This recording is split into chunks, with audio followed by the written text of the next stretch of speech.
కళేబరం కనబడింది. ఏనుగు శరీరం. ఆ ఏనుగు తలకాయ తెచ్చి మళ్ళీ పిల్లోడికి పెట్టు ప్రాణం పోసాడు. కానీ ఇక్కడ గమనించవలసింది ఏంటంటే అమ్మవారి పిండి బొమ్మ చేసినప్పుడు ఓ పేరు పెట్టింది. అతి ముఖ్యమైన 32 గణపతుల్లో ఆయన 12వ వాడు.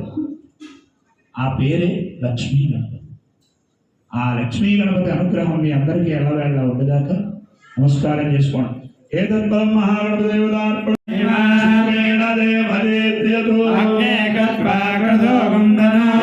పవిత్ర భక్షసే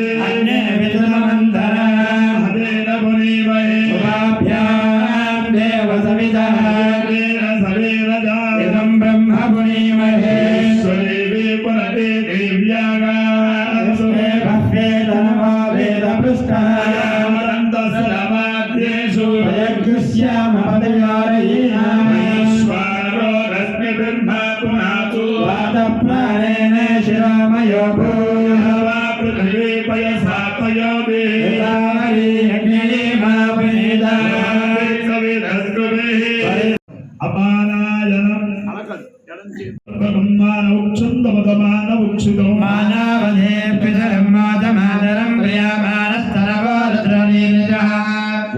వారు ఎప్పుడైనా చేయకడుకుంటే బయట ఉన్న మగవారు ఇలా ఓం గం గంగాయ నమః, ఓం గం గంగాయ నమః అని అనుకుంటే గంగా నది తాకి వచ్చిన మహాపుణ్యం అది.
విశ్వేశ్వరాయ మహాదేవాయ త్ర్యంబకాయ త్రిపురాంతకాయ త్రికాగ్నికారాయ కాలాగ్ని రుద్రాయ నీలకంఠాయ మృత్యుంజయ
न्यायदा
శివభక్తుడితో మనకి స్నేహం ఏర్పడటమే చాలా గొప్ప.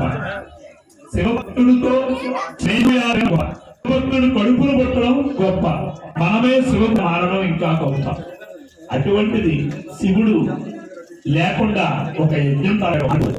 శివుడు లేని యజ్ఞం యజ్ఞమే కాదు. తలపెట్టినవాడు అవసరమైతే మరో సృష్టి చేయగల తపస్సు దక్ష ప్రజాపతి. శివుడి లేని తలపెట్టి శుభలేఖలు గ్రాండ్ గా గుర్తించి అందరికీ ఇస్తున్నాడు. అందరూ అడిగారు శివుడు వస్తున్నాడా అని. వాడు వస్తే అంత లేకపోతే ఎంత అని మొదలుపెట్టి నిన్ను పిలుస్తున్నాను, నువ్వు వస్తున్నావా లేదా అని అడిగేవాడు. అంతటి తపస్సారాయణ. కానీ అనుకుంటున్నారు ఏదో జరగబోతోందని. అనుకున్నట్టుగానే జరిగింది. దక్షుడు తలకాయ మీద తలకాయ లేకుండా చేసుకున్నాడు. దక్షుడు ఆఖరికి వీరభద్రుడు రావడం, దక్ష యజ్ఞాన్ని ధ్వంసం చేయడం. ఎందుకు ధ్వంసం చేయడం? కారణం లేకుండా. పిలుపు లేకపోయినా భక్తులు ఒప్పించి దాక్షాయని దక్షుడి యొక్క 60 మంది కూతుళ్లలో పెద్ద కూతురు తండ్రి యజ్ఞానికి వెళ్ళింది. భర్త వద్దంటున్నా వెళ్ళింది. భర్తను ఒప్పించేది. అక్కడ పేరంటానికి పంపే దిగజోడు ఆయన మొదలెట్టాడు. ఎవరికైనా పెళ్లి కానంతసేపు తల్లిదండ్రుల గౌరవ మర్యాదలు కాపాడు. జన్మనిచ్చిన గౌరవ మర్యాదలు, కలిగిన అత్యంత గౌరవ మర్యాదలు కాపాడాలి. స్త్రీ తన భర్తని అత్యంత కలిగిన అవమానం భరించలేక దాక్షాయిని కాలి బొట్టలు వెళుతూ యోగాగ్ని రప్పించి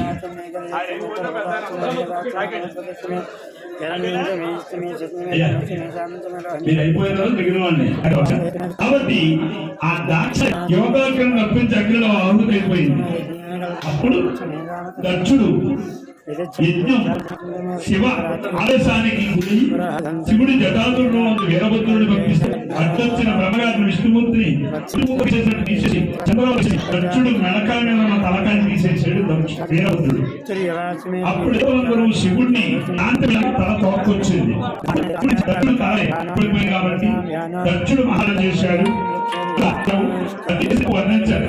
కానీ ఆయన యజ్ఞం చాలా మంచిది కనుక మధ్యలో ఆడకుండా నువ్వే పూర్తి చేయగలవు. రాస్తే పలానా దిక్కుగా తండ్రి అంటే ఆ మేకతలకాయ దక్షుడికి పెట్టి దక్షుడు మళ్ళీ బతికేలా చేసుడు. అప్పుడు చేతులు కాలేక ఆకులు పట్టుకున్నట్టుగా మేకతలకాయతో అంటున్నాడు, ఈశ్వర శివభక్తుల్ని తిట్టుకుంటేనే ముందు డైలీ ఎవరైతే గోత్రనామాలకు అభిషేకం జరుగుతుందో వాళ్ళు మాత్రం లేచి నిల్చుంటే ఇక్కడ పండితులు చెప్పిన ఒక గ్లాసు ఇస్తారు, ఆ గ్లాసు శివుడి మీద పోయాలి. డైలీ మాట్లాడకూడదు. నెలలు ఎవరి గోత్రనామాలు రాయించారు ఒక్కొక్కరే లైన్ లో రావాలి. మీ స్తోత్రుడు వచ్చేటప్పుడు ఒకే లైన్ లో రావాలి. ఇక్కడ మంత్రాలు వినాలి. శివలింగానికి అడ్డుగా ఎవరు ఉండకూడదు. మంత్రాలు వినాలి, చెప్పే 2 మాటలు ఆలకించాలి.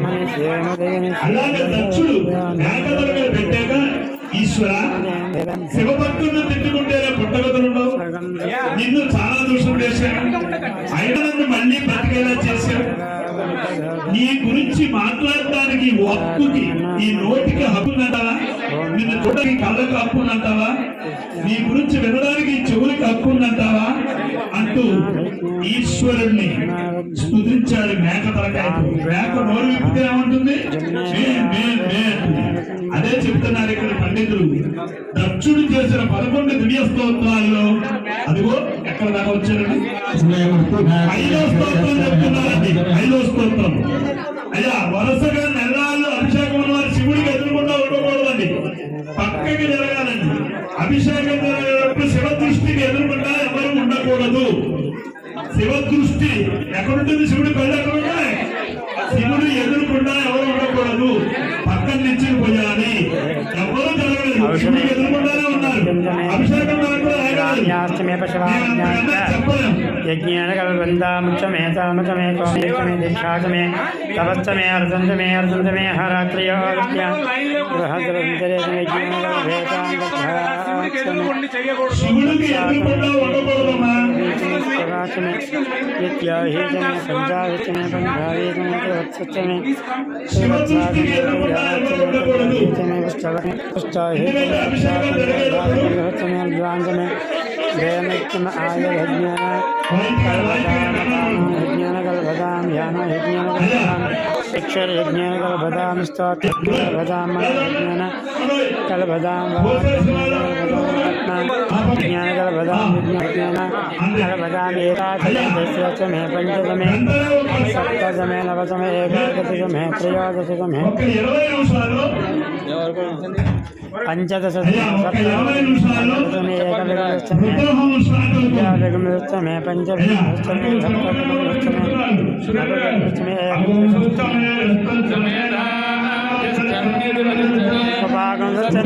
యావచ్చమే మైత్రావరణచ్చమే ప్రతిమే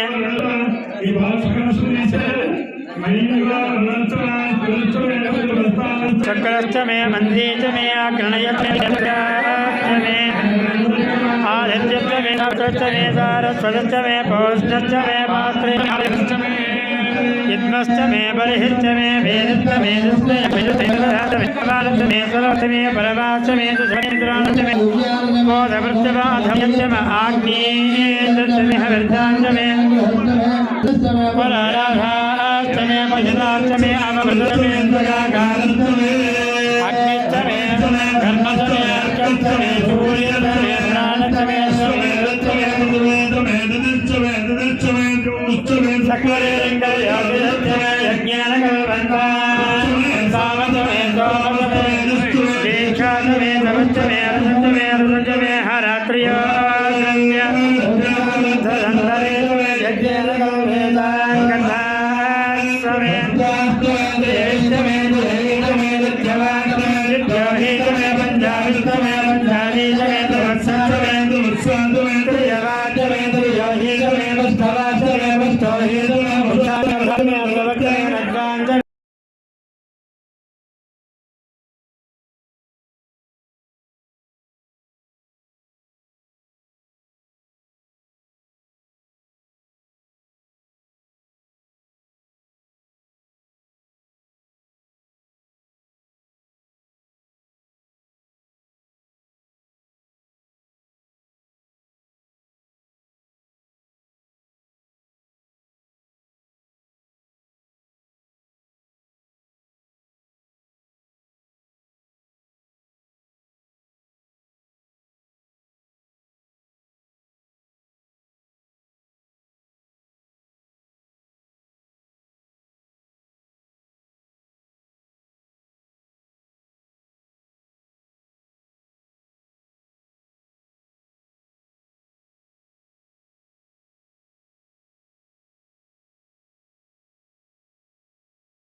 यज्ञमय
చెప్పి చేయాల్సిన బాధ్యత తీసుకొచ్చేవాడు. కాబట్టి నిశ్శబ్దంగా ఉండండి. మీకు పెద్దలైపోవాలి, కానీ మీరు ప్రశాంతంగా ఉండకూడదు. ఇక్కడ ఎట్లాగా పిల్లలతో కొంచెం జాగ్రత్తగా మనమే చూసుకోవాలి. వాళ్ళకి తెలియదు కదా. నేను చెప్తాను, వాళ్ళని కేకలిస్తే ఆగిపోయే రకం కాదు చిన్న పిల్లలు. ఎందుకు అడుగుతున్నాడు అని అడిగట ఒక మహారాజు గారు. అప్పుడు నాకు ఒక లక్కబిడత కావాలి అని అంటాడు. ఎవరు అది ఏం చెప్పినాడు? రాజుగారికి కొలుగా ఉంది, ఎవరక్కడ లక్కబిడత పట్టుకుని అన్నట్టు పట్టుకొచ్చాడు. మళ్ళీ ఎదుగుతున్నట్టు ఈ పిల్లాడు. పిల్లాడి ఏడుపుని సుఖం మొదలు ఉండదండి.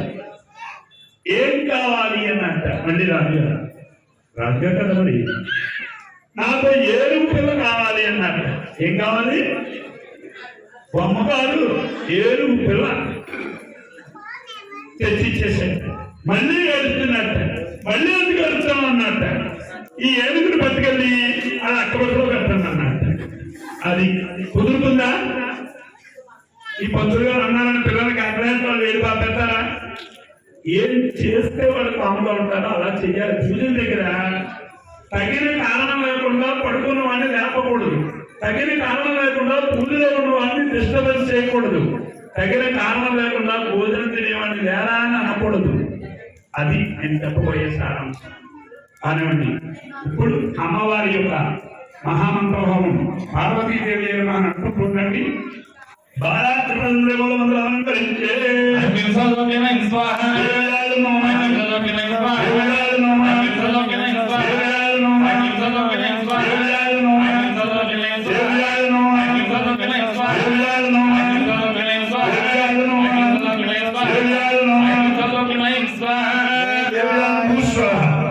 అయ్యా సుబ్రహ్మణ్యేశ్వరాయ నమః నడుపుతూ హోమం చేయండి. ఓం ఐ సుబ్రహ్మణ్య మూలమంత్రం అలంకరించే ఓం ఐ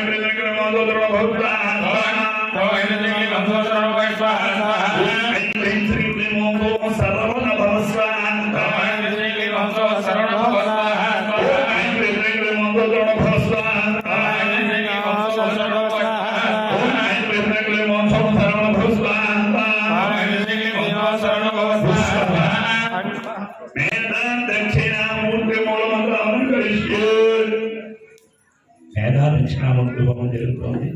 మేధస్సు నుంచేవాడు శివుడు. విష్ణుమూర్తికి 10 అవతారాలు ఉన్నాయి. విష్ణుమూర్తి ఈశ్వరుడికి కూడా ఉన్నాయి, కానీ లీలలు అవతారాలు కాదు. అవతారం అంటే పుట్టుక సాగుతూ కొడుకుడు దాని అవతారం అన్నారు. లీలలు ఆ శివలింగంలో చిన్నపిల్లల రూపంలో మర్రి చెట్టు కింద సనక సనందనాథులనే మహర్షులకి జ్ఞానాన్ని బోధించాడు. అదే మేధా దక్షిణ. గురువారం నాడు ఏంటండి? గురువారం నాడు మనం వారానికి ఒక దేవుడు పెట్టుకున్నాం. గురువారం నాడు సర్వమత సారాంశం ఒక్కటే నిరూపించిన సద్గురు శివుడు సాయినాథ్. గురువారం నాడు మంత్రాలయం రాఘవేంద్ర స్వామి. గురువారం నాడు శివ సంప్రదాయంలో మేధా దక్షిణామూర్తి. అటువంటి గురువు మేధా దక్షిణామూర్తి శివ సంప్రదాయంలో మేధస్సుని జ్ఞానాన్ని ఇచ్చేవాడు. గురువారం నాడు ఇంకోవారం నాడు దత్తాత్రేయుడు. అదిగో అటువంటి గురువు హోమం జరుగుతుంది. ఓం మేధా దక్షిణామూర్తయ నమః. ఓం మేధా దక్షిణామూర్తయ నమః అనుకుంటూ హోమం చేయండి. మేధా దక్షిణామూర్తి అనుగ్రహించడం మేధా దక్షిణామూర్తి హోమంలో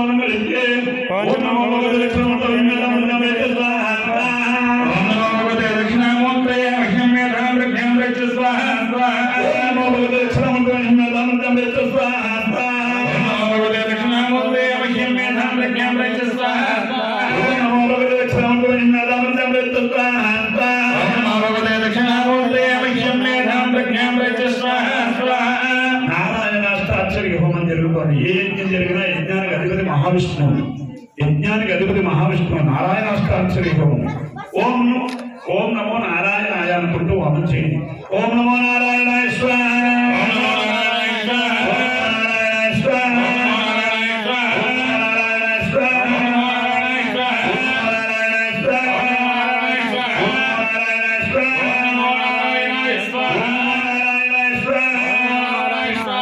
మహాలక్ష్మి అలంకరిస్తే పూలు ఆ పల్లె మొదటి అధికారం చేయండి. మీరు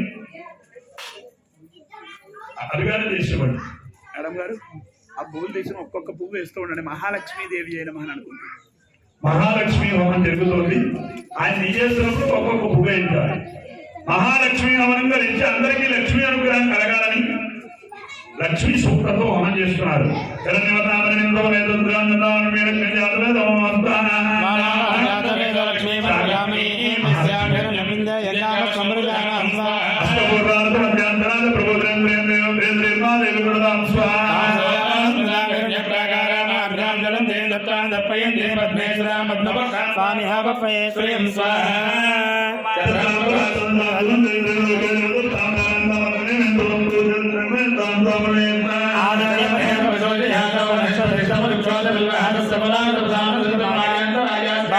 లక్ష్మీ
ఒళ్ళో పెట్టుకోండి.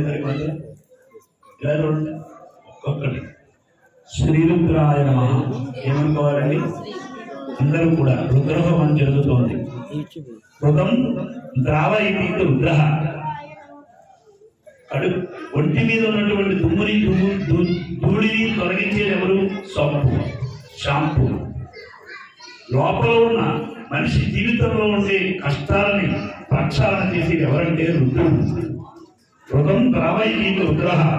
సమస్తమైన అమంగళాలని అప్రతిహతం చేసేవాడు ఎవరు అంటే రుద్రుడు. ముక్కోటి దేవతలందరూ ఒక ఎత్తు, రుద్రుడు ఒక ఎత్తు. రుద్రుడు స్పెషల్ ఏంటంటే ఎవరి దగ్గరైనా సరే చదవేయండి, 4 మూల వేయండి. ఆయన ఆజ్యం ఏమనండి ఈ లోపల. ముక్కోటి దేవతలందరూ ఒక ఎత్తు, ఈశ్వరుడు ఒక ఎత్తు. ఎవరైనా తపస్సు చేస్తే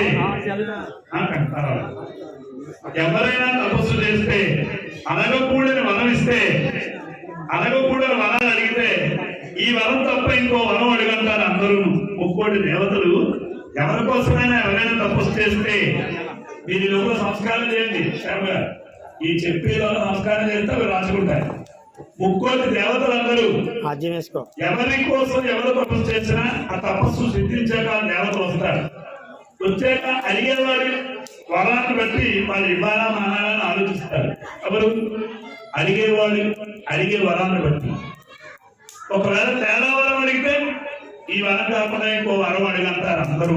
ఒక్కడు తప్ప ఒక్కటి దేవతలలో అడగకూడని వరం అడిగితే కనుక ఒక్కడు తప్ప మిగిలిన వాళ్ళందరూ ఇది తప్ప ఇంకో వరం అడిగంటారు. ఆ వరం మాత్రం ఏవడిగా ఇచ్చేస్తాడు, పుట్టెత్తు మాలోకం చెలో పడ్డాడు. ఆ ఒక్కడి విషయంలో అడిగేవాడు ఆలోచించుకోవాలి, మనం అడిగే వరం తగిన వరమా తగని వరమా. ఏవడిగితే అది ఇచ్చేస్తాడు కనుక ఆయనకు నిక్కినే ఉంది గోళా శంకరుడు. ఏమడిగినా ఇచ్చేస్తాడు. అర్జెంట్ కేజీలు బంగారం ఇచ్చేస్తాడు, 5 నిమిషాలు వెళ్ళిపోతాడు. ఏమడిగితే అది ఇచ్చేస్తాడు. మిగిలిన వాళ్ళైనా ఆలోచిస్తారేమో కానీ ఏమీ ఆలోచించకుండా ఇచ్చేస్తాడు. ఏమి అడిగినా ఇస్తాడు కనుక గోళా శంకర ఒక్కడి విషయంలో అడిగేవాడు ఆలోచించుకోవాలి, మనకి తగిన వనమా తగని వనమా అని. అటువంటి రుద్రుడు చదువు కావాల్సిన సమయంలో చదువు, ఆరోగ్యం కావాల్సిన సమయంలో ఆరోగ్యం, పెళ్లి కావాల్సిన సమయంలో పెళ్లి, దానికన్నా ముందు ఉద్యోగం కావాల్సిన సమయంలో ఉద్యోగం, అలాగే దానికన్నా పెళ్లి తర్వాత సంతానం, ఇలా ఒక్కొక్కటి ఉంటాయి. ఏ సమయానికి ఏది కావాలో అది ఇవ్వగలిగేవాడు స్పీడ్గా రుద్రుడు. అటువంటి రుద్రోహం జరుగుతుంది కార్తీక మాసంలో. శ్రీ రుద్రాయ నమః అనుకుంటూ ఉండాలి. ఓం నమో భగవతే రుద్రాయ. ఓం నమో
Namaste.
మీకు ఒక ఆయన మీ దగ్గర ఒక పళ్ళెం పట్టుకొస్తాడు. ఆ పళ్ళాన్ని రెండు చేతులు వేసి ఓం నమ శివాయ అనుకుంటూ 3 సార్లు అలాగనే పట్టుకుని అలా తీయకూడదు. ఓం నమ శివ ఓం శివ ఓం నమ శివ దాని అనుకున్న పర్లేదు కానీ ప్రశాంతంగా దండం పెట్టుకోవాలి. అగ్నిహోత్రుడికి పట్టుబట్టలు, యాలకులు, జాజికాయి, జాపత్రి, లవంగాలు, పచ్చకర్పూరం ఇవన్నీ మనకి పిండి వంటలతో భోజనం ఎట్లాగో అట్లాగే ఆయన్నే రామందాం అనుకున్నాను. ఆయనే తెచ్చేసి తప్పకుండా అది శివ సంకల్పం. పట్టుకెళ్ళండి పెద్దరెడ్డి గారి దగ్గరికి అందరికీ చూపించండి.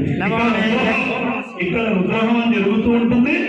అందరూ అలా చేసుకుని ఆయనకి దారిస్తే అందరి దగ్గరికి వస్తాడు. ఈ లోపల మీరు కంగారు ఎక్కువ, ఒక్కొక్కళ్ళకి ఒక్కొక్కటి ఎక్కువ. ఎవరెవరికి ఏమేమి ఎక్కువ?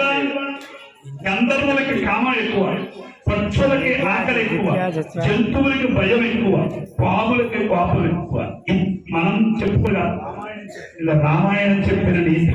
తీక్షణ కామస్తు గంధర్వాః తీక్షణ గోపాః భుజంగమాః మృగాణశ్చ భయం తీక్షణం తతస్ తీక్షణ క్షుధా భయం.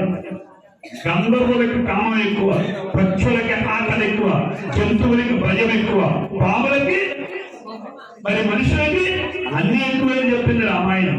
అన్నింటితో పాటు కుడికన్ను కంగారు, ఎనకన్ను మర్చిపోతుంది. చెప్పింది మర్చిపోతాం.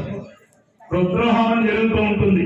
శివుడిని తలుచుకుంటూ చెయ్యి వేస్తే మీ అందరి హృదయాల్లో నా రుద్రభక్తి అందులోకి నిశ్చితమయ్యి అగ్నిహోత్రుడి ద్వారా శివుడి కడుపు నిండిపోయి తేలిక వచ్చేస్తుందండి. భక్తి కన్నా మించింది ఏముందండి? శివుడికి తేలిక రావాలంటే మన భక్తి అందులో వెళ్ళాలి. అది అగ్నిహోత్రుడిలో పెడుతుంది. అప్పుడు అంటాడు శివుడు అమృతలింగేశ్వరుడు. నమస్కారం చేసుకోండి.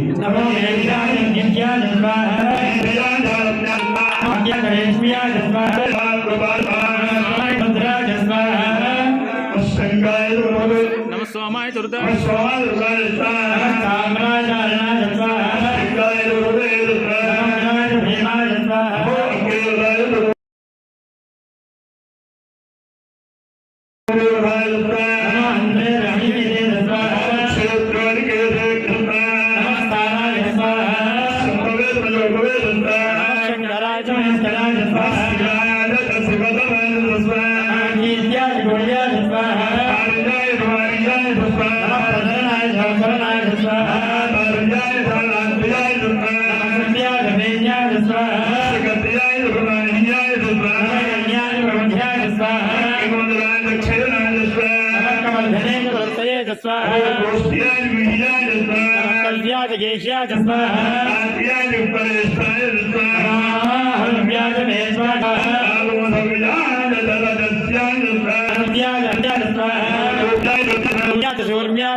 Swara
మహామృత్యుంజయ మంత్రం 11 సార్లు ఇక్కడ పండితులు చెప్తూ ఉంటారు. మృత్యుంజయ అని మనం అనుకుంటూ చేయాలి.